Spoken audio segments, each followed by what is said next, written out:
Hello everyone. तो इस video की शुरुआत कुछ मोटिवेशनल लाइंस से करते हैं। जब आंखों में अरमान लिया, मंजिल को अपना मान लिया, है मुश्किल क्या आसान क्या, जब ठान लिया तो ठान लिया। तो इसी डिटर्मिनेशन के साथ हमें अपने लक्ष्य की ओर अग्रसर होना है और हमें अपनी पढ़ाई को इसी डिटर्मिनेशन के साथ जारी रखना है। तो चलिए स्टार्ट करते हैं आज के टॉपिक को। तो इस वीडियो में जिस टॉपिक को हम डिस्कस करेंगे वो है बिरसा मुंडा रिवोल्ट इन बिहार। तो ये बिरसा मुंडा रिवोल्ट जो टॉपिक है ये काफ़ी इंपॉर्टेंट है बीपीएससी मेंस एग्जाम के पर्सपेक्टिव से। दो रिवोल्ट आपको सिलेबस में देखने को मिल जाएगा, एक संथाल रिवोल्ट और दूसरा बिरसा मुंडा रिवोल्ट। और इन्हीं दोनों से क्वेश्चन पूछा जाता है अल्टरनेट ईयर में। और पिछले एग्जाम में अगर आप देखें तो इन दोनों से ही क्वेश्चन आया हुआ था। तो आप ये गेस नहीं कर सकते हैं कि 67th के लिए कौन सा जो टॉपिक है वो इम्पोर्टेंट है।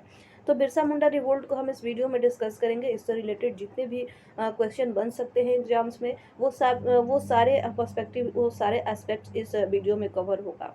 तो इसका जो हिंदी वीडियो है उसका लिंक डिस्क्रिप्शन में मैंने दे दिया है, वहाँ से जिन्हें हिंदी देखना है वो हिंदी में देख सकते हैं। हिंदी का पीडीएफ आपको टेलीग्राम चैनल में मिल जाएगा, उसका भी लिंक डिस्क्रिप्शन में दिया गया है। तो स्टार्ट करते हैं बिरसा मुंडा रिवोल्ट। तो क्वेश्चन ऐसे पूछा जाता है कि discuss the causes and revolts results of Birsa Munda revolt in Bihar. तो कॉजेज एंड रिजल्ट्स लिखने के लिए आता है एग्जाम में। तो किस प्रकार से हम इसे लिख सकते हैं, या इस पूरे टॉपिक को हम समझ लेंगे तो आप खुद से भी इसे लिख सकते हैं। तो बिरसा मुंडा अगर रिवोल्ट के बारे में देखें तो कौन कौन सी चीज़ें, कौन कौन से एस्पेक्ट्स हमें इसमें कवर करना है। तो पहला है इसका बैकग्राउंड, किस तरह से ये मुंडा कहाँ से हैं, कैसे इनका जो है रिवोल्ट चालू होता है, ये सब हमें इसमें देखना है। दूसरा है रीजन्स। तीसरा हम जो पढ़ेंगे वो है एक्सपेंशन ऑफ द रिवोल्ट, यानी कि किस प्रकार विद्रोह का विस्तार होता है, इसके रिजल्ट्स क्या थे, यानी कि परिणाम क्या हुआ इस विद्रोह का। और लास्ट में हम पढ़ेंगे कंक्लूजन, यानी कि निष्कर्ष क्या निकलता है। तो ये सारे पॉइंट्स हैं इसमें जो कि हमें कवर करना है। अगर रीजन्स देखें इसका कि क्या क्या कारण थे इस विद्रोह के, तो कोई भी घटना होती है, किसी भी घटना को अगर आप पढ़ते हैं तो उसे कई सारे एस्पेक्ट से देखा जाता है, कई सारे पर्सपेक्टिव से देखा जाता है।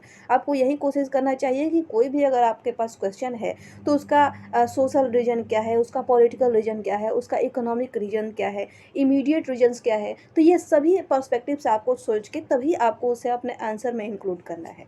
तो हम बिरसा मुंडा रिवोल्ट में भी हम कुछ कारणों को देखेंगे, जैसे कि आर्थिक कारण क्या थे, रिलीजियस यानी कि धार्मिक कारण क्या थे, राजनीतिक कारण क्या थे, सामाजिक और सांस्कृतिक कारण क्या थे, और इमीडिएट यानी कि तात्कालिक कारण क्या थे। तो ये सभी कारण थे जो कि बिरसा मुंडा रिवोल्ट जिसकी वजह से हुआ।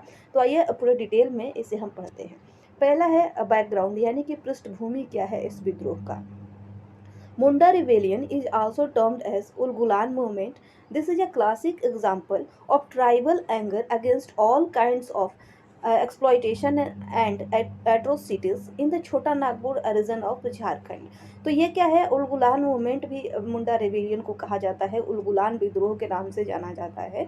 तो ये tribal anger against all the kinds of exploitation and atrocities, यानी कि सभी प्रकार के शोषण और सभी प्रकार के अत्याचारों के विरुद्ध जो जो ट्राइबल्स है, जो जनजाति थे, जो विद्रोह उन्होंने किया छोटा नागपुर जो क्षेत्र था झारखंड का, तो इसी को मुंडा उलगुलान या मुंडा रेवेलियन के नाम से जाना जाता है। आई थिंक आप सभी लोग इंग्लिश मीडियम के होंगे तो ज़्यादा मुझे हिंदी में एक्सप्लेन करने की इसे ज़रूरत नहीं होगी। हिंदी वालों के लिए हिंदी का वीडियो डिस्क्रिप्शन में मैंने दे ही दिया है। So this revolt is compared with the Boxer rebellion of China in the decade of 1890 and some other more revolts in India. तो अगर हम इस विद्रोह की तुलना करें तो जो 1890 के दशक में चाइना में जो बॉक्सर विद्रोह हुआ था उसी से हम इसका कंपैरिजन कर सकते हैं, तुलना कर सकते हैं। और कुछ और भी विद्रोह हुए भारत के क्षेत्रों में भी, तो उन विद्रोहों से बिरसा मुंडा विद्रोह की हम तुलना कर सकते हैं। एक मैप पे हमने दिखा दिया है झारखंड और बिहार दोनों कंबाइंड मैप, और जिसमें कि छोटा नागपुर, अगर छोटा नागपुर रीजन देखें तो झारखंड के कुछ निचले साउदर्न जो है पार्ट्स, वहाँ पे छोटा नागपुर का पठार है और उन्हीं क्षेत्रों से जुड़े जो भी ज़िले हैं वहाँ पे ये बिरसा मुंडा विद्रोह हुआ था। उस समय बिहार और झारखंड का विभाजन नहीं हुआ था, तो इस तरह से ये बिहार का भी रिवोल्ट था। तो झारखंड वाले छोटा नागपुर रीजन में ये विद्रोह किया गया था। तो एरियाज ऑफ रिवोल्ट इस तरह से हमें एक मैप में दिखा देना है। नेक्स्ट आते हैं अब कॉजेज ऑफ द रिवोल्ट। इस विद्रोह के क्या-क्या कारण थे? तो इसे भी एक पैराग्राफ में आपको अलग-अलग पैराग्राफ में लिखने से पहले एक आपको फ्लो चार्ट दिखा देना है। जैसे कि मुंडा रिवोल्ट और उसके क्या-क्या कारण हैं, सोशल, कल्चरल, पॉलिटिकल, रिलीजियस और इकोनॉमिक या इमीडिएट जो भी कारण है वो आपको दिखा देना है। कुछ-कुछ वन लाइनर्स के रूप में आप लिख भी सकते हैं, जैसे कि रिलीजियस कारण में अगर देखें तो leader like Birsa change of religion, यानी कि उन्हें बिरसा मुंडा जैसा एक नेता मिला, नेतृत्वकर्ता मिला और कुछ क्या उनके धर्म में भी परिवर्तन कराने की कोशिश की गई ईसाई मिशनरियों के द्वारा। तो ये भी एक कारण था बिरसा मुंडा विद्रोह का। सोशल और कल्चरल रीजन से अगर देखें, सामाजिक और सांस्कृतिक कारण, तो अराइवल ऑफ हिंदू प्राइड्स, यहाँ पे अराइवल ऑफ हिंदू प्राइड्स यानी कि जो हिंदू पुरोहित थे उनका आगमन। हिंदी वाले वीडियो में ये मैंने जो एस्पेक्ट लिखा है, यहाँ पे किसी ने कमेंट किया था कि अराइवल ऑफ हिंदू प्राइड्स से क्या रेफरेंस है। तो इसमें ये है कि जो हिंदू पुरोहित हैं, अभी आज के भी समाज में देखते हैं आप कि हिंदू पुरोहित हैं या पुरोहित जो भी हैं, उन्हें दान देने की परंपरा है। तो दान देने की परंपरा उस टाइम पे भी थी और जो जनजाति थे मुंडा जनजाति, वो उस समय उन्हें दान के रूप में कुछ अपनी भूमि वो दिए, लेकिन बाद में यही जो पुरोहित थे, यही जो प्राइड्स थे, वो जमींदारों के साथ मिलकर शोषण के तौर पर उनके पूरे जमीन को ये लेना चाहते थे। तो एक तरह से ये भी एक कारण था कि जो हिंदू प्राइड्स थे, हिंदू पुरोहित थे, तो ये सोशल और कल्चरल कारण में ये आ जाता है।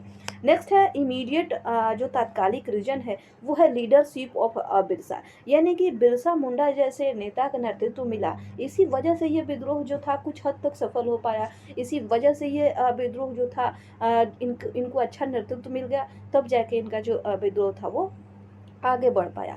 नेक्स्ट है पॉलिटिकल रीजन्स। तो पॉलिटिकल रीजन्स में अगर आप देखें तो end of their local tradition, यानी कि जो उनकी स्थानीय परंपरा थी उसको समाप्त करने की कोशिश की गई। फॉल ऑफ मुंडा सरदार, यानी कि मुंडा जो सरदार थे, एक तरह से इनका जो भी कोई मान लीजिए क्राइम करता है मुंडा के जो समाज है वहाँ पे, तो उनका एक मुंडा सरदार होता था, वहाँ पे मीटिंग्स होती थी उससे रिलेटेड, और जो वो फैसला देगा वो सभी जनजाति मानते थे। तो एक तरह से मुंडा जो सरदार थे उनको भी हटाया गया, उस तरह की व्यवस्था को हटाने की कोशिश की गई। Exploitation bye police and administration, जो भी वहाँ पे प्रशासन था, जो भी पुलिस थी, उनके द्वारा उनका शोषण किया गया। इकोनॉमिक रीजन्स में अगर देखें तो एंड ऑफ खुदकटी सिस्टम। खुदकटी सिस्टम अब क्या है कि एक जो लैंड का मान लीजिए टुकड़ा है, भूमि का टुकड़ा है, और यहाँ पे मिलकर सभी जनजाति, यानी कि 10 घर के जनजाति मिल गए और एक छोटे से टुकड़े जमीन के टुकड़े पर वो खेती कर रहे हैं। तो इस तरह की व्यवस्था थी जिसे कि खुदकटी सिस्टम कहा जाता है। तो ये सिस्टम को भी एंड करने की, समाप्त करने की कोशिश की गई। हाई टैक्स उनसे लिया जाने लगा। बेगारी प्रथा भी उस समय जो है चलन में था, यानी कि उन्हें जो इंटरेस्ट दिया जाता था वो अगर नहीं चुका पाते हैं तो उनके महिलाओं से, उनके बच्चों से, या अगर वो जो है उनके आगे की पीढ़ियों से भी जो है बेगारी करवाई जाती थी। तो ये भी एक इकोनॉमिक रीजन्स में था। एक्सप्लॉयटेशन ऑफ जमींदार एंड मनी लेंडर्स, यानी कि जमींदारों के द्वारा और साहूकारों के द्वारा इनका शोषण किया जाता था। तो ये कुछ रीजन्स है जो कि मुंडा विद्रोह हुआ इन्हीं सारे रीजन से, इन्हीं सारे कारणों से। अब एक एक कारण को हम डिस्कस करते हैं, एक दो लाइन सबके बारे में लिख देना है यहाँ पे। तो पहला है इकोनॉमिक रीजन्स। तो हमने इकोनॉमिक रीजन्स में खुदकटी सिस्टम का जिक्र किया है, तो खुदकटी सिस्टम को ही यहाँ पे डिस्क्राइब कर देना है कि Munda tribes practised khuntkatti system. This is a system in which farming was done jointly by Munda group on a single piece of land. But Britishers started zamindari system, यानी कि जो वो खुदकटी व्यवस्था के तहत वो अपना खेती कर रहे थे मुंडा ग्रुप, वो क्या किया गया कि वहाँ पे जमींदारी प्रथा लागू कर दिया गया। दूसरा है लैंड रेवेन्यू वाज इंक्रीज, यानी कि जो भी भूमि राजस्व था, भूमि कर था, उसे बढ़ा दिया गया।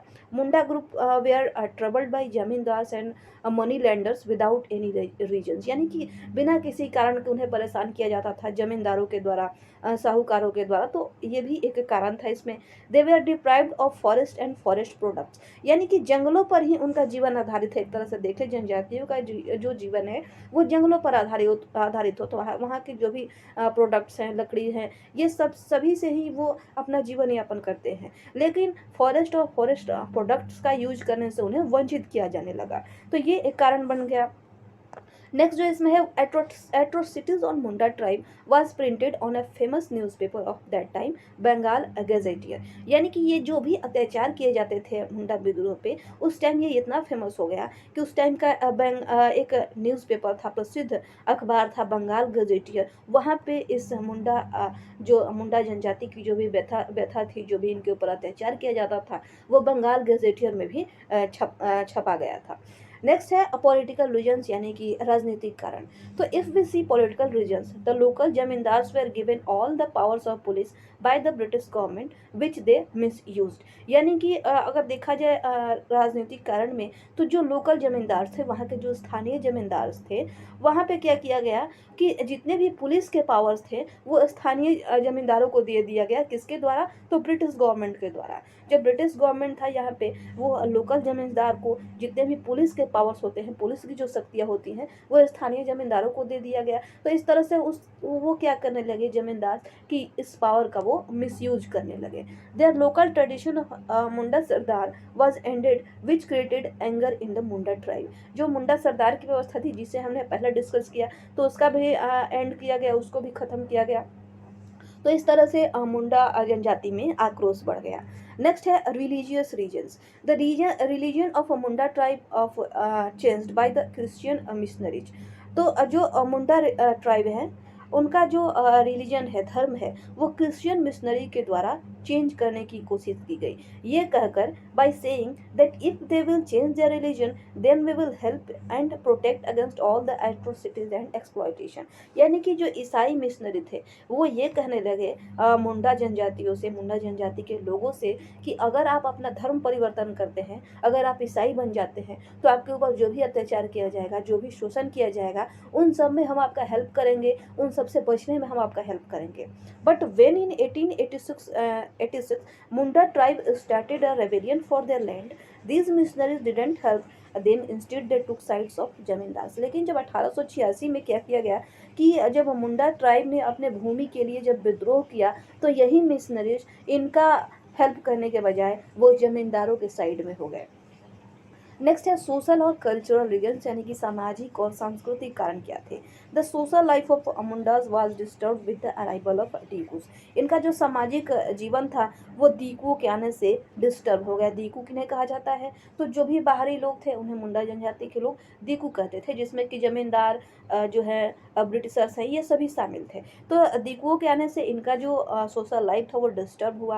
Apart from all the reasons, some of the internal orthodoxy, drug abuse, alcoholism etc. also became the cause of the revolt, यानी कि ये सभी कारणों के बावजूद भी उनके कुछ आंतरिक भी प्रॉब्लम्स थे, कुछ आंतरिक रूढ़िवादिता थी, वो ड्रग्स का सेवन करते थे, वो शराब का सेवन करते थे, तो इस तरह से उनमें अज्ञानता की कमी थी, और ये भी एक कारण बना जो कि विद्रोह का कारण हुआ। नेक्स्ट है इमीडिएट रीजन्स। अब देखते हैं इमीडिएट रीजन्स में, तात्कालिक कारण में, the Mundas got their leader like Birsa who help them in overcoming all their pains and exploitation, यानी कि एक ऐसा नेता मिल गया उन्हें, मुंडा जनजाति के लोगों को, जो कि उनका दर्द समझा, उनके शोषण के ऊपर ध्यान दिया और उनका नेतृत्व किया बहुत ही अच्छे तरीके से। तो ये सभी कारणों को हमने 1 बाय 1 डिस्कस किया। इसके अलावा भी कोई अगर आपको कारण पता है तो वो आप इसमें ऐड कर सकते हैं। नेक्स्ट है इसमें एक्सपेंशन ऑफ द मूवमेंट, यानी कि विद्रोह का अब विस्तार किस प्रकार से होता है। The revolt of Munda tribe was divided into 3 phases under the leadership of Birsa Munda, यानी कि मुंडा जो जनजातियों का विद्रोह था, ये 3 चरणों में विभाजित किया गया। किसके नेतृत्व में? तो बिरसा मुंडा के नेतृत्व में। पहला है फेज 1, यानी कि पहले चरण में, जिसका कि टाइम पीरियड अगर देखें तो 1890 से लेकर 1894 तक का है। इसमें क्या किया गया? तो in first phase he mainly focused on three things which are as follows. यानी कि तीन बातों पे बिरसा मुंडा ने ध्यान दिया अपने ग्रुप के लोगों का। वो कौन कौन से तीन बातें हैं? पहला है purification of members of the Munda community and to free them from fanaticism, alcoholism and practice of animal sacrifices. यानी कि जो उनके अंदर जो भी शराबखोरी वो कर रहे थे, पशुओं की बलि दे रहे थे, तो ये सारी जो व्यवस्था थी पहले से उनके समाज में, इसको दूर करने का, इस तरह की शुद्धता लाने की कोशिश की गई बिरसा मुंडा के द्वारा। नेक्स्ट है inner purification of the members of the community bye inculcating ethical, integral and spiritual purity. यानी कि उनका आंतरिक शुद्धता करने पर ध्यान दिया गया बिरसा मुंडा के द्वारा। उनके अंदर नैतिकता की भावना डाल के, उनके अंदर आध्यात्मिक शुद्धता की भावना डाल के, इस तरह की कोशिश की गई बिरसा मुंडा के द्वारा कि अपने ग्रुप के मेंबर्स का आंतरिक शुद्धता की जाए। तीसरा पॉइंट है इसमें, Birsa propagated that there is only one god for Mundas that is Sing Bonga. यानी कि कहा गया बिरसा मुंडा के द्वारा अपने लोगों से कि हमारा एक ही देवता है सिंह बोंगा के नाम से। हमें जो है उसने ये भी कहा कि declared himself as the ambassador of Sing Bonga. यानी कि बिरसा मुंडा ने कहा कि हमें बस एक ही देवता की पूजा करनी है जो कि है सिंह बोंगा, और मुझे सिंह बोंगा के मैं राजदूत हूँ, और उन्होंने मुझे यहाँ भेजा है। किस लिए? तो he further preach that only he could free the community from the shackles of the outsiders and established Munda raj. यानी कि मैं सिंह बोंगा का राजदूत हूँ, और केवल एक मैं ही हूँ जिसके वजह से जो हमारा समुदाय है, ये जो भी आउटसाइडर्स हैं, जो भी दिकुज हैं, इनके अत्याचारों से हम छुटकारा पा सकते हैं, और यहाँ पे हम मुंडा राज की स्थापना कर सकते हैं। तो ऐसा बिरसा मुंडा के द्वारा कहा गया।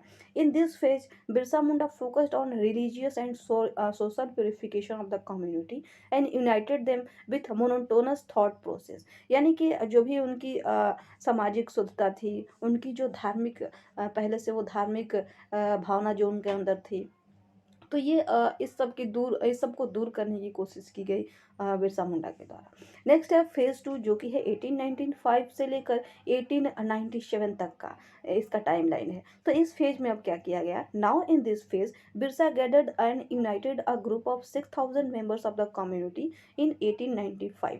यानी कि अपने ग्रुप से 6000 मेंबर्स को एकत्रित किया गया बिरसा मुंडा के द्वारा। अब क्या है कि उसने अपने ग्रुप के मेंबर्स का आंतरिक शुद्धता कर दिया, उन्हें जो है एक देवता की पूजा करने के लिए प्रेरित किया गया, उनके अंदर नैतिकता की भावना भरी गई, उनके अंदर आध्यात्मिक शुद्धता की भावना भरी गई। तो ये सब काम करके अब उसने क्या किया कि एकत्रित किया 6000 लोगों को अपने कम्युनिटी से, और उनका जो मुख्य लक्ष्य था वो क्या था? End of British influence, independence from outsiders और इस्टेब्लिशमेंट ऑफ मुंडा राज। ये तीन लक्ष्य लेकर 6000 मेंबर्स को बिरसा मुंडा ने एकत्रित किया।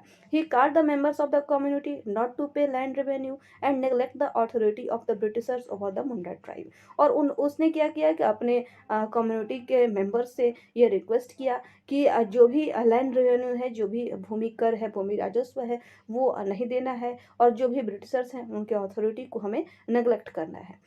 As a result, Birsa was arrested on 24th August 1895, but was released in 1898।